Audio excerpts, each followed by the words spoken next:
on day one, because I care about the economy, and because I care about freedom, and because I care about the Constitution, on day one, I will issue a directive to my Secretary of Health and Human Services to grant a waiver from Obamacare to all 50 states.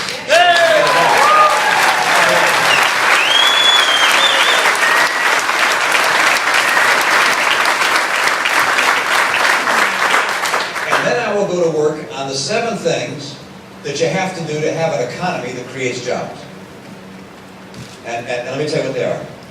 And I hate giving you lists. You don't want to listen to 7 things, but I'll do my best to go quickly. Number 1, you want to have your employer tax rates competitive with the world. Number 2, you want to have your regulations and your bureaucracy streamlined and modern and as small as possible. Number 3, you want to have trade policies that are open with trade but fair for us, that protect us, not just the other guy. Number 4, you want to have energy policies that allow us to develop our own energy rather than having to buy $500 billion a year of energy from others. Number 5, these are good things, aren't they?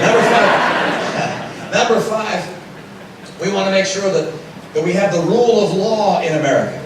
Now you might think, well, we have the rule of law. Well, when the president took over General Motors, he swept aside the normal credit relationships and said, I'm giving the company to the UAW. And that's crony capitalism. And then when the National Labor Relations Board said to Boeing, you can't build a factory in South Carolina because it's a right-to-work state, that's crony capitalism. So number 5 is the rule of law. Number 6 is, and I'll say it in big words and then simple words, institutions that build human capital. Schools, good training programs, the ability to bring intellectual capital into our country and into our homes with those institutions. And then number 7 is a government that doesn't spend more money than it takes in year after year.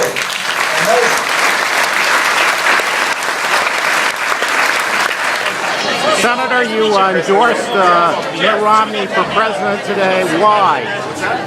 Because he is the only candidate who can and will beat Obama. He's got the leadership expertise, and he is the candidate that knows how to turn this economy around and get jobs back again for America. Thank you, Senator. You're welcome. Thanks, Grandpa. Thank you.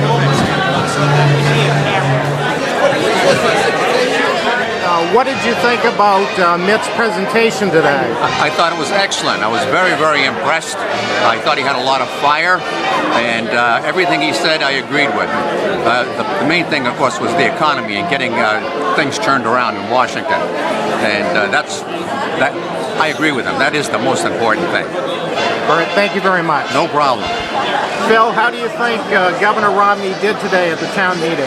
I think he did excellent job answering the questions point by point, getting right down to the fundamentals of what needs to change in our economy. What did you especially like that he had to say? I liked he talked about the $500 billion leaving this country for energy when we should be able to develop it here and keep a lot of that money within our economy instead of foreign economies.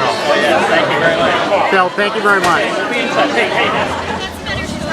Lynn, how did Governor Romney do on his presentation at the town meeting? I thought he did very well. I was pleased with a lot of his answers. What did you especially like from his presentation? Well, I think right now the economy is probably the most important thing on everybody's minds, and I really was happy with the way that he answered, how if he were president, what he would do right now for the economy. I have full confidence in him that he's going to make it better. So I hope he gets elected. Thank you, Lynn. Yep.